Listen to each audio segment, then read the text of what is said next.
Welcome to the AFR Saints channel, where we provide you daily content on your favorite team, the New Orleans Saints. Do us a favor and hit that subscribe button. Be sure to leave your comments below and smash that like button. Who dat? Well, the draft in the rearview mirror, the sort of next post-draft round of free agency ahead. Mickey Loomis, Saints GM, jumped on Sirius XM NFL radio on Thursday, and actually the conversation went toward Derek Carr, and it was something interesting that Mickey said about his prospects for Carr year 2 in New Orleans that grabbed my attention. Give a listen to what Mickey Loomis had to say today on Sirius XM. The surroundings are more familiar. The coaches are more familiar. The environment that we have in our building is familiar. Look, one thing that's been understated, Derek had a pretty tough year last year physically. He got racked pretty good in the Green Bay game, and it took a number of games for him to, get feeling like himself. And look, he played through it. He's as tough as they come. But it affected him, particularly in the middle part of our season, and thought he played really well toward the end. He got comfortable with, the receivers and the skill position guys that we have. And we've got to do a better job of protecting him as well. So I think the arrow is up, and we're excited about what Derek brings to the table. And I know he's excited. It's hard to take that leadership role, when you first come into a building, no matter how good you are, no matter what position you have. And so now a year in, he's going to feel more comfortable about the leadership that you need from the quarterback. And, we're expecting great things. Okay, so all of that actually sounds kind of reasonable, right? We didn't talk about it a lot, but Derek was really injured a lot last year, which hurt him in the middle of the season. We'll get to that in a second.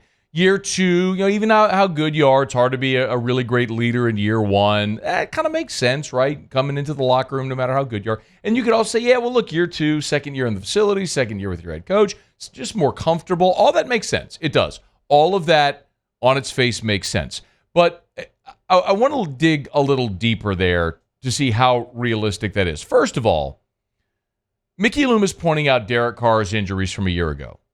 And listen, the injuries last year were very legitimate.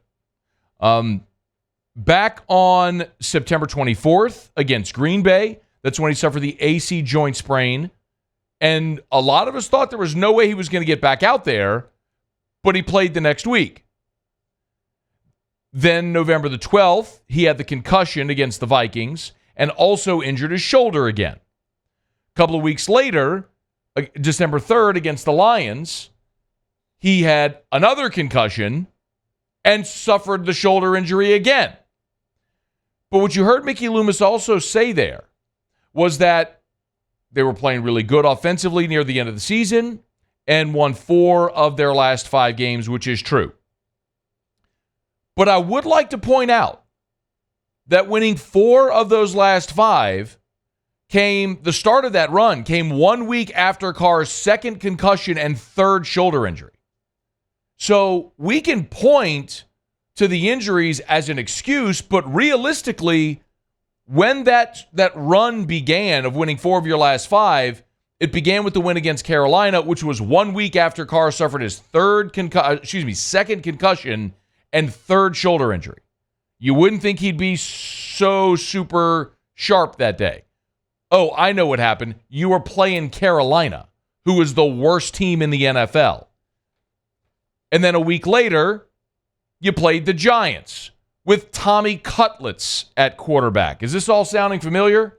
The one legitimate team you played was a Thursday night road game against the Rams, where you got blitzed for 3.5 quarters, and then you had a bunch of garbage yards in the final 8 minutes of that game to make it look a lot better than it really was.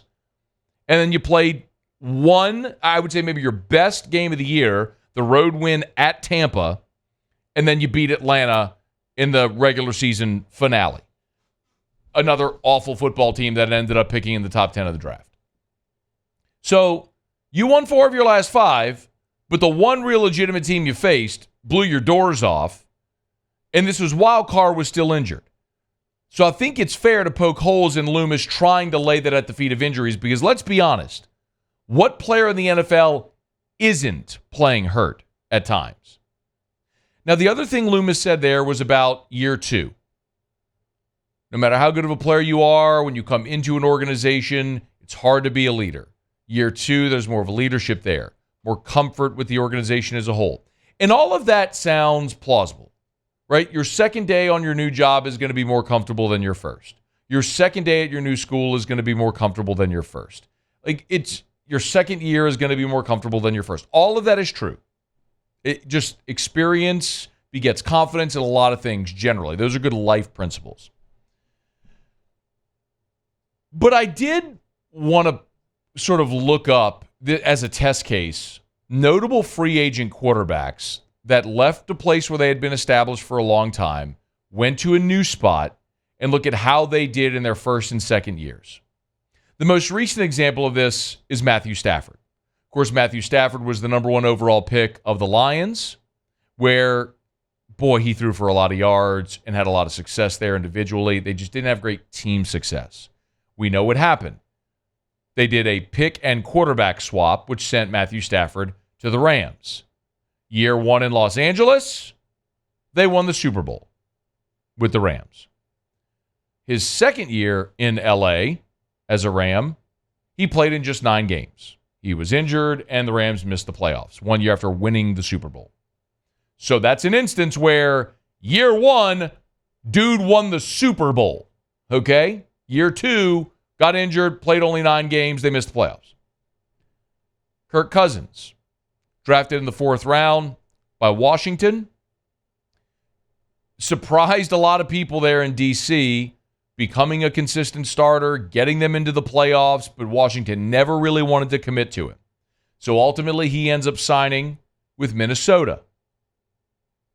First year in Minnesota, the Vikings went 10-6, made the playoffs. His second year in Minnesota, dramatic step back as they went just 7-9. Again, Cousins, better year 1 in Minnesota than he was in year 2, same as Stafford. And then another Vikings quarterback. How about Brett Favre? We all remember this one. Now, Brett Favre did have that ill-fated season with the Jets, but Brett Favre, of course, would have been a Hall of Fame quarterback if his career ended at the end of his time in Green Bay. We all know that.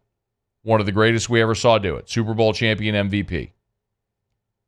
His first season in Minnesota, he threw for 4,200 yards, 33 touchdowns, and 7 interceptions, and the Vikings went to the NFC Championship game where, of course, they lost in overtime to the Saints. Favre's second season in Minnesota, he threw for 2,500 yards, 11 touchdowns, 19 interceptions. He had 8 more interceptions than touchdowns, and the Vikings went 6-10. Favre, dramatically better year 1 than year 2. My point is not just to poo-poo what Mickey Loomis is saying. It's to actually add context to say, yes, in theory, you would think year 2, you're more comfortable than you are year 1. You're more vocal leader than you are year 1. All things are more familiar. Yes. Oh, Derek Carr was also injured a lot year 1. Okay. But the success you laud happened after he suffered his 3rd injury of the same body part, his throwing shoulder. And I got a list of guys who were successful quarterbacks with the organization that drafted him for a long time, and their first season with their new team was dramatically better than their second. So if that history holds, Derek Carr's year in 2023, likely better than whatever he do in 2024. He's got some history he's fighting against. Now, I'm optimistic because I think Clint Kubiak's a better offensive coordinator. I hope they get some of the offensive line stuff figured out. You got some of the cancerous tissue out of your locker room, i.e. Michael Thomas. Let's see if maybe they can build upon it. But it feels like what Mickey Loomis was saying there was a lot of theory, which in theory sounds good, but in actuality has been disproven over the past 2 decades in the NFL. Hey, thanks so much for watching. Please leave your comments. I love to interact, and be sure to hit the red subscribe button below.